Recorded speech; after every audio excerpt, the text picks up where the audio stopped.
Hello friends, कैसे हैं आप सभी लोग। आई होप आप सभी अच्छे होंगे। एक बार फिर से मैं आप सभी के लिए एक इम्पॉर्टेंट क्लास लेकर आ गई हूं। तो आज इस क्लास में हम करने वाले हैं बीएड फर्स्ट ईयर की क्लास, जिसका सेशन है 2025 से 27। इसमें हम कर रहे हैं कोर्स 2 की क्लास। यहाँ पे कोर्स 2 होगा। कोर्स 2 की क्लास कर रहे हैं जिसका नाम है कॉन्टेम्प्रेरी इंडिया एंड एजुकेशन, समकालीन भारत और शिक्षा। आज हम इसका शुरू करने वाले हैं यूनिट नंबर 3। जी हाँ, आज हम शुरू कर रहे हैं इस क्लास में यूनिट नंबर 3, क्योंकि हमारा यूनिट 1 और यूनिट 2 कंप्लीट हो चुका है। और कोर्स 2 में भी आप लोगों को कितने यूनिट तक पढ़ना है, तो टोटल यूनिट 5 होते हैं। तो जिसमें से हमारा 2 यूनिट कंप्लीट हो चुका है। आज हम शुरू करने वाले हैं यूनिट नंबर 3 और कोर्स 2 का हमारा क्लास नंबर आज का 10 है। तो ये सभी यूनिवर्सिटी के लिए इम्पोर्टेंट होने वाला है। जी हाँ, अगर आप किसी भी यूनिवर्सिटी से हैं तो आप लोग यहाँ पे क्लास देखकर आप लोग फ्री में अपना पूरा का पूरा सिलेबस को कवर कर सकते हैं और अपनी बेहतरीन तैयारी कर सकते हैं। तो चलिए देखते हैं आज की क्लास। देखते हैं आज हमारा यूनिट नंबर 3 का पहला क्वेश्चन क्या है। और एक और इन्फॉर्मेशन दे दूँ, अगर आप लोगों को क्लास का यही नोट चाहिए तो इसके लिए क्या करना पड़ेगा, आप लोगों को टेलीग्राम चैनल को फॉलो करना पड़ेगा। तो टेलीग्राम चैनल का लिंक आप लोगों को इसी वीडियो के डिस्क्रिप्शन बॉक्स में भी मिल जाएगा और कमेंट बॉक्स के सबसे ऊपर भी मिल जाएगा। तो वहाँ पे क्लिक करके आप लोग फॉलो करके सारा इन्फॉर्मेशन ले सकते हैं, कहाँ पे नोट्स मिलेगा, कैसे मिलेगा, और भी क्लास से रिलेटेड अगर आपके मन में कुछ भी सवाल हो तो वहाँ पे मैसेज करके पूछ सकते हैं। और साथ में 50 स्टूडेंट पूरे हो चुके हैं, तो आज से ही पीडीएफ का कीमत इंक्रीज कर दिया गया है। तो अब अगले 25 स्टूडेंट के लिए, जी हाँ, अगले 25 स्टूडेंट के लिए अब 99 रुपीज़ में पूरे सिलेबस का आप लोगों को क्या मिलेगा, पीडीएफ मिल जाएगा। अब भी बहुत ही कम अमाउंट है, तो आप लोग जल्दी कीजिए, नहीं तो हो सकता है 25 स्टूडेंट में अगर आप नहीं होंगे तो इससे भी ज़्यादा आप लोगों को पेमेंट करना पड़ सकता है। तो चलिए देखते हैं आज की क्लास। देखते हैं उससे पहले सभी लोग क्लास को लाइक कर दीजिए, शेयर कर दीजिए, और जो भी इस चैनल पर पहली बार आए हों तो प्लीज़ चैनल को सब्सक्राइब करके बेल आइकन प्रेस कर लीजिएगा, ताकि नेक्स्ट क्लास की नोटिफिकेशन आपको टाइम से मिल जाए और आपका क्लास आपसे मिस ना हो। तो कर रहे हैं हम कोर्स 2 की क्लास इस टाइम, जो कि डेली आप लोगों का 6 PM पे होता है, और कोर्स 1 का क्लास आप लोगों का 8 PM पे होता है। ये दोनों टाइमिंग आप लोग ज़रूर याद कर लीजिएगा। यहीं पर आप लोगों को दीपा एकेडमी पर फ्री में, बिल्कुल फ्री में आप लोगों को पूरे का पूरा कोर्स कराया जाएगा। तो कोर्स 2 में कॉन्टेम्प्रेरी इंडिया एंड एजुकेशन, समकालीन भारत शिक्षा, जिसका हम यूनिट नंबर 3 आज पढ़ने वाले हैं। इसमें टोटल यूनिट 5 होते हैं, जिसमें से हम आज यूनिट नंबर 3 स्टार्ट कर रहे हैं। तो आज का क्वेश्चन है हमारा दर्शन और शिक्षा। जी हाँ, आज हम पढ़ने वाले हैं दर्शन और शिक्षा के बारे में। तो चलिए देखते हैं दर्शन और शिक्षा क्या होता है। तो सबसे पहले हम क्या करेंगे, इसका परिचय पढ़ेंगे। तो परिचय में क्या है, मानव जीवन के विकास में दर्शन और शिक्षा दोनों ही महत्वपूर्ण भूमिका है। मानव जीवन के विकास में दर्शन और शिक्षा दोनों की क्या है, महत्वपूर्ण भूमिका है। दर्शन जिसको फिलॉसफी कहते हैं, जीवन के मूलभूत प्रश्नों का उत्तर खोजने का प्रयास करता है। दर्शन क्या करता है, जीवन के मूलभूत प्रश्नों का उत्तर खोजने का प्रयास करता है। जैसे सत्य क्या है, ज्ञान क्या है, ये एग्जाम्पल है। मानव जीवन का लक्ष्य क्या है, मानव जीवन का लक्ष्य क्या है, ये सभी सवालों का जवाब हमें कहाँ से मिलता है, तो दर्शन शास्त्र से मिलता है। दूसरी ओर शिक्षा यानी कि एजुकेशन वह माध्यम है जिसके द्वारा मानव अपने जीवन के उद्देश्य को प्राप्त करता है और समाज के लिए क्या करता है, उपयोगी बनता है। दर्शन शिक्षा को दिशा देता है और शिक्षा दर्शन को व्यवहारिक रूप में लागू करती है। दर्शन शिक्षा को क्या करता है, दिशा देती है, और दिशा दर्शन को क्या करती है, शिक्षा दर्शन को क्या करती है, व्यवहारिक रूप में लागू करती है। यानी कि दर्शन शिक्षा को दिशा देता है और शिक्षा दर्शन को व्यवहारिक रूप में लागू करता है, जिसे हम अपने जीवन में लागू करते हैं। इसलिए शिक्षा को दर्शन का प्रयोगात्मक पक्ष कहा जाता है, यानी कि अप्लाइड फिलॉसफी कहा जाता है। इसलिए शिक्षा को क्या कहा जाता है, दर्शन का प्रयोगात्मक पक्ष कहा जाता है। आगे देखते हैं, आगे हम पढ़ने वाले हैं इसका परिभाषा। अगर आप किसी भी क्वेश्चन का आंसर दीजिएगा एग्जाम में, तो सबसे पहले आप लोगों को परिचय लिखना है, देन आप लोगों को परिभाषा, फिर उसका डिटेल्स लिखना है, डायग्राम बनाना है, और लास्ट में कंपल्सरी रूप से आपको निष्कर्ष लिखना है, और ये हेडलाइनिंग के साथ लिखना है। अगर आप परिभाषा लिख रहे हैं तो ऊपर परिभाषा लिखिएगा, फिर परिभाषा लिखना स्टार्ट कर दीजिएगा, और परिभाषा में आप लोग मनोवैज्ञानिक के नाम के अनुसार लिखिएगा, उन्होंने क्या बोला है। तो सबसे पहले हम किसका परिभाषा देखेंगे, तो दर्शन का परिभाषा देखते हैं। प्लेटो के अनुसार दर्शन आश्चर्य से प्रारंभ होता है। प्लेटो के अनुसार क्या है, दर्शन आश्चर्य से प्रारंभ होता है। डॉक्टर राधाकृष्णन के अनुसार दर्शन जीवन और विश्व को एक व्यापक दृष्टिकोण से देखने की कला है। दर्शन क्या है, दर्शन जीवन और विश्व को एक व्यापक दृष्टिकोण से देखने की कला है। आगे देखते हैं, आगे है शिक्षा की परिभाषा।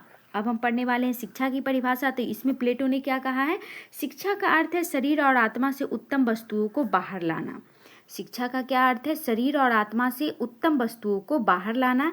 गांधी जी ने क्या कहा है शिक्षा के बारे में, सच्ची शिक्षा वही है जो शरीर, मन और आत्मा का समन्वित विकास करे, यानी कि स्वर्णिम रूप से विकास करे। आगे देखते हैं, आगे हम पढ़ने वाले हैं शिक्षा और दर्शन का संबंध। शिक्षा और दर्शन का क्या संबंध है उसे देखते हैं। शिक्षा दर्शन का क्या है, व्यवहारिक पक्ष है। शिक्षा दर्शन का क्या है, व्यवहारिक पक्ष है। बिना शिक्षा दर्शन के अंधी है और दर्शन बिना शिक्षा के निष्प्राण है। शिक्षा बिना दर्शन क्या है, अंधी है, और दर्शन बिना शिक्षा के क्या है, निष्प्राण है, यानी कि मृत्यु समान है। आगे देखते हैं, आगे हमारा डायग्राम आ चुका है दर्शन और शिक्षा का संबंध में। तो दर्शन क्या करता है, दिशा प्रदान करता है, और उसके बाद क्या है, शिक्षा यानी कि एजुकेशन, उसको आगे देखते हैं। यहाँ आप लोगों को एक ही पेज में हटाना है। उद्देश्य का निर्धारण करता है, यहाँ पे शिक्षा होगा।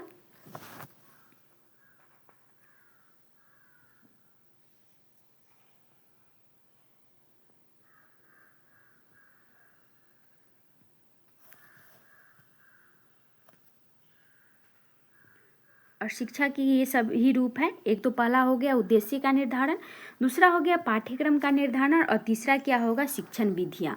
और ये तीनों मिलकर क्या करती है, व्यवहार करती है, यानी कि प्रैक्टिस मिलाती है, जिसे हम अपने जीवन में क्या करेंगे, प्रयोग करेंगे। इसको आगे देखते हैं। इसके आगे है दर्शन शिक्षा को क्या करता है, दिशा देता है। इसी का डिटेल है, व्याख्या किया गया है डायग्राम का। तो शिक्षा दर्शन को दिशा देती है, शिक्षा दर्शन को व्यवहारिक रूप देती है। दोनों मिलकर उद्देश्य, पाठ्यक्रम, शिक्षण विधि और मूल्य निर्धारित करते हैं। दोनों मिलकर क्या करते हैं, उद्देश्य, पाठ्यक्रम, शिक्षण विधि और मूल्य निर्धारित करते हैं। इसके आगे देखते हैं। उससे पहले सभी लोग क्लास को लाइक कर दीजिएगा, और प्लीज़ सभी लोग चैनल को सब्सक्राइब करके बेल आइकन प्रेस कर लीजिएगा। और जिन लोगों ने अभी तक क्लास को शेयर नहीं किया होगा तो प्लीज़ सभी लोग क्लास को शेयर कर दीजिए। यहाँ पे आप लोगों को बीएड फर्स्ट ईयर की तैयारी कराई जा रही है, वो भी बिल्कुल फ्री में। अगर आप लोगों को नोट्स चाहिए तो इसके लिए क्या करना है, सेम यही नोट्स अगर आप लोगों को चाहिए तो इसके लिए करना है आप लोगों को टेलीग्राम चैनल को फॉलो। वहाँ पे आप लोगों को सारी इन्फॉर्मेशन मिल जाएगी, कहाँ में पेमेंट करना है, कहाँ पे आप लोगों को नोट्स मिलेगा, ये सारी जानकारी आप लोगों को वहीं पर मिलेगी। और पूरे कोर्स का आप लोगों को PDF कितने में मिलेगा, ओनली 99 में। कितने में, सिर्फ 99 में आप लोगों को पूरा का पूरा कोर्स मिल जाएगा। और ये आपके लिए सिर्फ अगले 25 स्टूडेंट के लिए ऑफर है, तो आप लोग जल्दी कीजिए। अब हम पढ़ने वाले हैं दर्शन की शिक्षा में भूमिका। अब हम क्या पढ़ने वाले हैं, दर्शन की शिक्षा में क्या भूमिका है। तो पहला है शैक्षिक उद्देश्यों के निर्धारण। पहला क्या है, शैक्षिक उद्देश्य के निर्धारण में दर्शन की क्या भूमिका है। शिक्षा के उद्देश्य समाज और राष्ट्र की दार्शनिक मान्यताओं पर निर्भर करती है। शिक्षा का उद्देश्य समाज और राष्ट्र की क्या करती है, दार्शनिक मान्यताओं पर निर्भर करती है। आदर्शवादी दर्शन में उद्देश्य आत्मा का विकास और चरित्र का निर्माण। यथार्थवादी दर्शन में उद्देश्य व्यवहारिक ज्ञान एवं वैज्ञानिक दृष्टिकोण।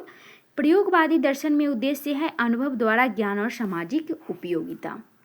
नेक्स्ट पॉइंट देखते हैं, दूसरा है पाठ्यक्रम निर्माण में दार्शनिक दृष्टिकोण के आधार पर शिक्षा का पाठ्यक्रम निर्धारित होता है, जिसमें आदर्शवाद होता है, जिसमें साहित्य, धर्म, नैतिक शिक्षा दिया जाता है। यथार्थवाद में विज्ञान, गणित, भूगोल सिखाया जाता है, और प्रयोगवाद में हस्तकला, विज्ञान प्रयोग, परियोजना कार्य कराया जाता है। नेक्स्ट पॉइंट है शिक्षण विधियों में दर्शन के अनुसार शिक्षण पद्धति का चुनाव होता है। आदर्शवाद में क्या होता है, व्याख्यान पद्धति, वार्तालाप पद्धति अपनाया जाता है। यथार्थवाद में प्रयोगशाला, निरीक्षण, अनुशीलन, और प्रयोगवाद में समस्या समाधान, परियोजना विधि, अनुभव धारित शिक्षा यानी कि रचनात्मकतावाद शिक्षण कराया जाता है। नेक्स्ट है शिक्षक की भूमिका में। शिक्षक की भूमिका में क्या होता है, आदर्शवाद में क्या होता है, शिक्षक एक मार्गदर्शक और नैतिक आदर्श होता है। यथार्थवाद में शिक्षक ज्ञान का स्रोत है और अनुशासन प्रिय होता है। प्रयोगवाद में शिक्षक सहायक है और सहयोगी मित्र होता है। पांचवा है अनुशासन की अवधारणा में। आदर्शवाद में क्या होता है, अनुशासन आत्मसंयम पर आधारित होता है। यथार्थवाद में अनुशासन नियम और व्यवस्था से आती है, और प्रयोगवाद में अनुशासन सहयोग और अनुभव से आता है। आगे देखते हैं, आगे छठा है और लास्ट है मूल्य शिक्षा में। वैल्यू एजुकेशन में क्या होता है, दर्शन जीवन मूल्य को परिभाषित करता है। दर्शन जीवन मूल्य को क्या करता है, परिभाषित करता है। शिक्षा इन्हीं मूल्यों को बालक के जीवन में उतारने का प्रयास करता है। दर्शन जीवन मूल्य को परिभाषित करता है और शिक्षा इन्हीं मूल्य को बालक के जीवन उपयोगी बनाता है। आगे देखते हैं, आगे हमारा निष्कर्ष आ चुका है। तो इसी के साथ हमारा क्लास खत्म होगा। तो क्लास छोड़ने से पहले आप सभी लोग क्लास को लाइक कर दीजिएगा और अपने दोस्तों के साथ क्लास को शेयर कर दीजिएगा। और जिन लोगों को भी नोट्स चाहिए तो इसके लिए आप लोग टेलीग्राम चैनल को भी फॉलो कर लीजिएगा। और फीडबैक आप लोगों को कंपलसरी रूप से देना है, तो इसलिए ज़्यादा से ज़्यादा कॉमेंट करके आप लोग फीडबैक दीजिएगा क्लास और कॉन्टेंट आप लोगों को कैसा लगा। तो निष्कर्ष देखते हैं। निष्कर्ष में क्या है, दर्शन और शिक्षा का संबंध गाड़ी के इंजन और गाड़ी से तुलना की जा सकती है। दर्शन और शिक्षा का संबंध हम किससे तुलना कर सकते हैं, गाड़ी के इंजन और गाड़ी से तुलना की जा सकती है। दर्शन शिक्षा को दिशा और उद्देश्य देता है, जबकि शिक्षा दर्शन को व्यावहारिक रूप देता है। बिना दर्शन के शिक्षा दिशाहीन होगी और बिना शिक्षा के दर्शन निरर्थक। इसलिए कहा जाता है दर्शन शिक्षा का सिद्धांत है और शिक्षा दर्शन की प्रयोगशाला। आज के बदलते युग में भी शिक्षा तभी सार्थक होगी जब वह दार्शनिक आधार पर मानव जीवन के ऊंचे आदर्शों को साकार करेगी। तो इसी के साथ हमारा आज का क्लास खत्म हुआ। क्लास और कंटेंट कैसा लगा आप लोग जरूर फीडबैक देकर बताइएगा, क्योंकि फीडबैक मेरे लिए बहुत इंपॉर्टेंट है। इसलिए आप लोग ज़्यादा से ज़्यादा कमेंट करके फीडबैक दीजिएगा। क्लास के अंत तक बने रहने के लिए thank you so much. Class और कंटेंट अच्छा लगे तो लाइक कीजिए, शेयर कीजिए, चैनल को सब्सक्राइब करके, और फीडबैक आप लोग जरूर दीजिएगा। तो आज के लिए बस इतना ही, मिलते हैं नेक्स्ट क्लास में। जय हिंद, जय भारत।